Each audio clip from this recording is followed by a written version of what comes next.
Hey guys, Naja here. Welcome back to my channel. If you're new, please go ahead and subscribe to the channel. Please like the video, share the video. Guys, this message, I am not going to delay with just jumping right into the message that the Lord has given. Guys, this message is going to be for a lot of you. Okay, this is the true definition of a Rhema word for the 31st of any time, okay, of the end of the year going into a new year. The Lord gave me this word on December the 13th, and it was so profound that I almost that doesn't even make sense. I was about to say it's so profound that I was about to forget to give it, but the Lord had me highlight that this needed to be done. And this morning, as I came out of my prayer time, and he had me go back through my notes every day to see what it was I had missed, make a list of the things I needed to do videos for. And when I came to this, I'm like, oh my God, this has to go out today because it is for today. My plan was to do this video definitely before today. However, obviously, God's plan always works. Obviously, this is the day that he wanted it to go out. So this is when it's going out. So I'm believing that whoever sees this today you're going to go into this new year with a totally different mindset of faith and believing that God is doing what he said he's going to do. Please excuse my voice because I am under the weather.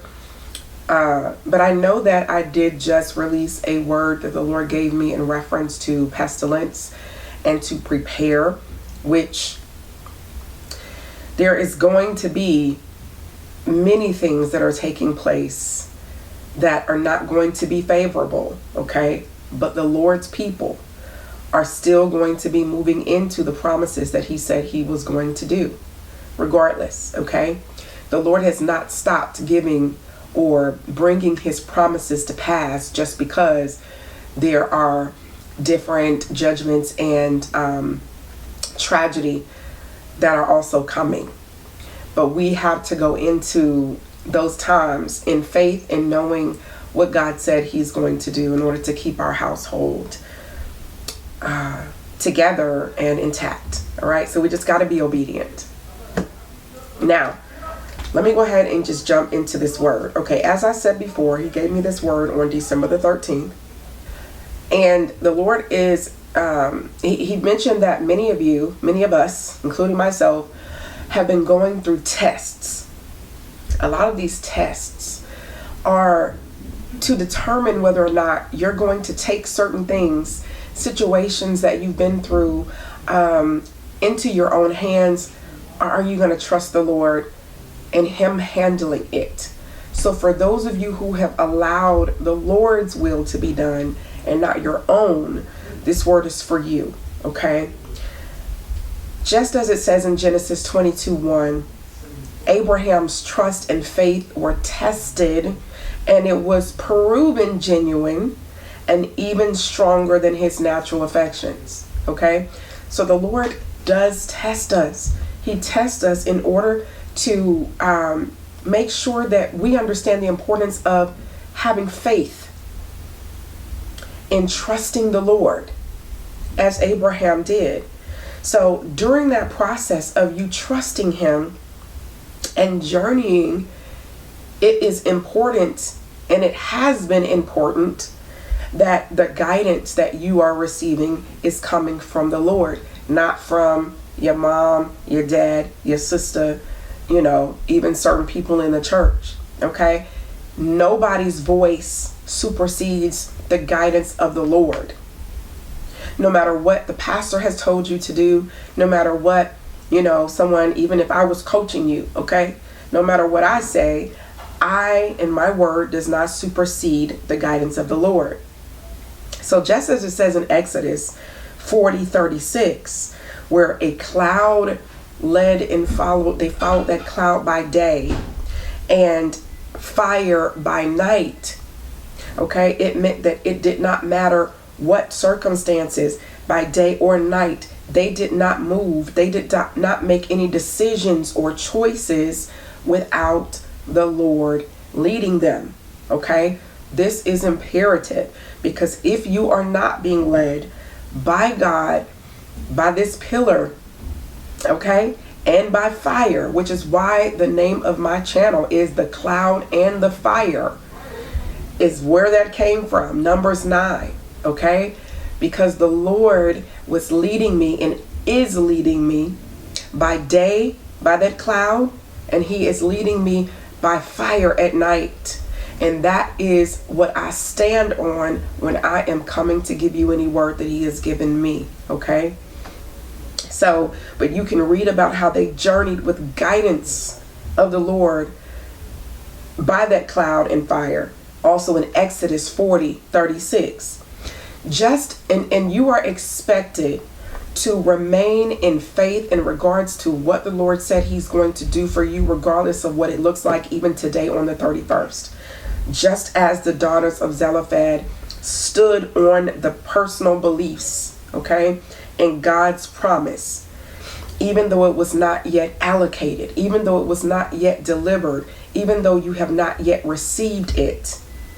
He is telling you to stand in faith, knowing and believing that he is going to do what he said he's going to do, okay? Now, I want you guys to pay close attention to this, because for me, this next portion was the meat of this entire message, okay? The Lord took me to Joshua 24:6. I'm going to read it.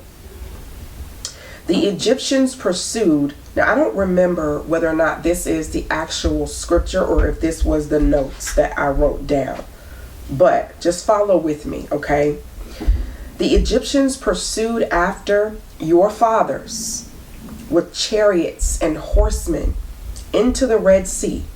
With these, they pursued the Israelites, not only unto, but into the Red Sea, okay? They pursued them and followed them into the sea, following them into it. The reason of which strange action is given in Joshua 24, verse 7. They cried out to the Lord, okay? Because they were being pursued. They cried out to the Lord. And he put darkness between them and the Egyptians, brought the sea upon them, and covered them. Okay? Stay with me. The darkness, it was a pillar of cloud. The dark side, which was turned to the Egyptians, and which was their reason of their following the Israelites into the sea, for not being able to see their way, which is why they did not know where they were. So basically, as they followed the Israelites into the Red Sea, the Lord presented a darkness, a pillar, a dark cloud that separated them from the Israelites, so that the Egyptians could not see their way. They could not see where the Israelites went, okay? And because they pursued them, let me keep going with my notes. In that same way, okay, God is covering your enemies in a dark cloud where they are unable to see you, and as they continue to pursue you, they are consumed and covered by the sea. None escaped in the wilderness. They were preserved from many of their enemies and evil.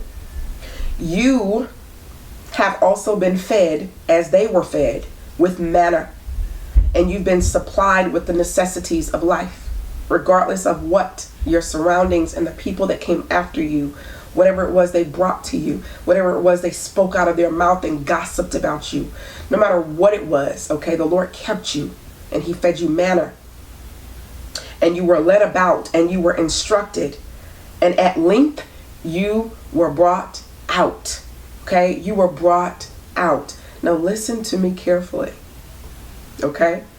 This is the twist here. What is today? Today is 12/31/23, which actually is 123/123. First and the last time you'll see that. Okay?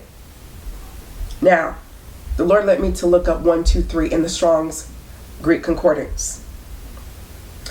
123 means the shore of the sea. My God, the shore of the sea. You are at the shore of the sea, as the Israelites were at the sea, at the Red Sea. So as your enemies are following you to the sea, you're at the shore. Okay? You're at the shore. On this day, many will approach that shore.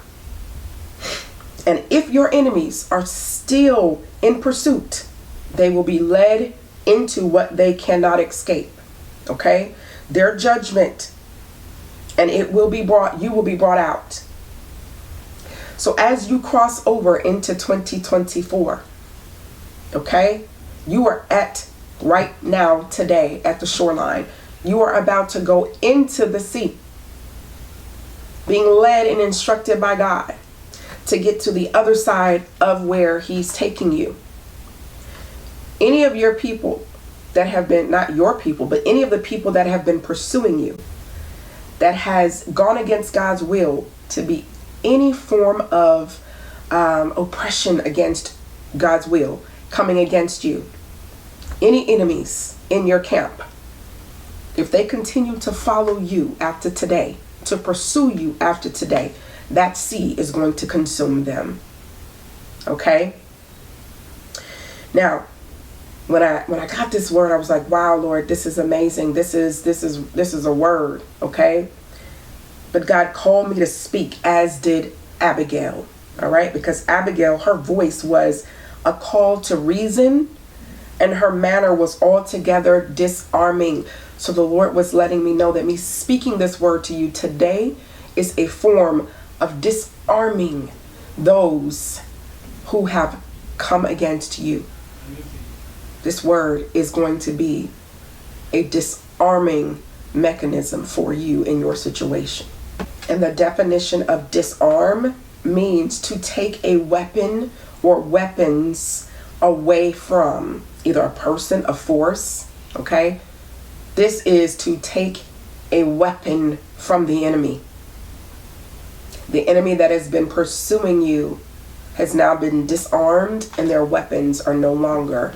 As it says in 1 Kings 18:41, the drought ends. Let me say that again.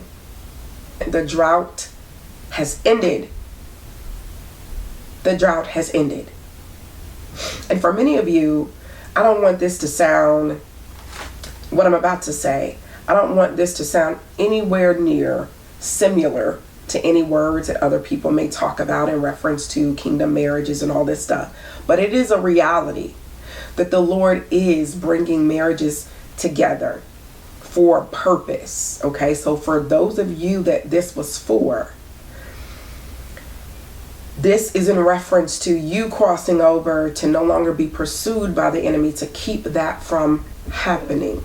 Okay, so you are to recognize that if that is what the Lord spoke to you, and this is only for those that the Lord spoke that specifically to, then just know whatever it is, the promise is that God spoke to you is what this is in reference to. You will no longer be pursued by your enemies in this way. The weapons are being taken away. Okay? Whatever weapons had formed, they are not prospering.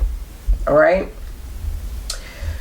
Now, the Lord gave me Psalm 44:3, which says, "For they did not gain possession of the land by their own sword, nor did their own arm save them. But it was your hand, your arm, and the light of your countenance, because you favored them." So do not go into this new season. Do not go into any of the things that the Lord is taking you into without recognizing that this did not come by your might, your power. It only came to you because of the power and the love of Christ. okay? And his desire to favor you and to keep his word. So do not forget him as you go into this new season. And guys, please excuse if you hear any background noise, okay? But I'm going to read the Gill's exposition of the entire Bible commentary for this particular scripture, which is Psalm 44:3 again. And it says, "For they got not the land in possession by their own sword. There were many things which show that the possession of the land of Canaan was not of the Israelites themselves, but of the Lord, as they're passing over into it through Jordan, as on dry land. The manner in which Jericho, the first city of it, was taken, and the smiting of the Israelites by the men of Ai. Neither did their own arm save them from their enemies, and deliver them into their hands. They were too apt to ascribe things to their own righteousness, merit, and power. But such methods were taken by the Lord as to prevent such attributions to themselves." Okay, so again, you being rescued from your enemies was not of your power, your might at all. It is all to the Lord, okay? He knows and he understands exactly everything you've experienced and been going through. Lastly, Psalm 110, prayer for deliverance from evil men, okay? You want to read that. You want to think on that. You want to meditate on that scripture and know that the Lord is there and he's going to continue to deliver you as he is today. All right, guys, I thank you so much for listening to this word. I pray that you share it for those who you know need to hear it today, okay? Share this word because it is something that is very important to assist those who need to hear this as they go into the new year, and it may help them go into the new year with a new faith, okay? I love you guys, and Happy New Year. Get ready for what God is going to do, all right? I love you guys, and I'll see you very, very soon in the new year. God bless. Bye.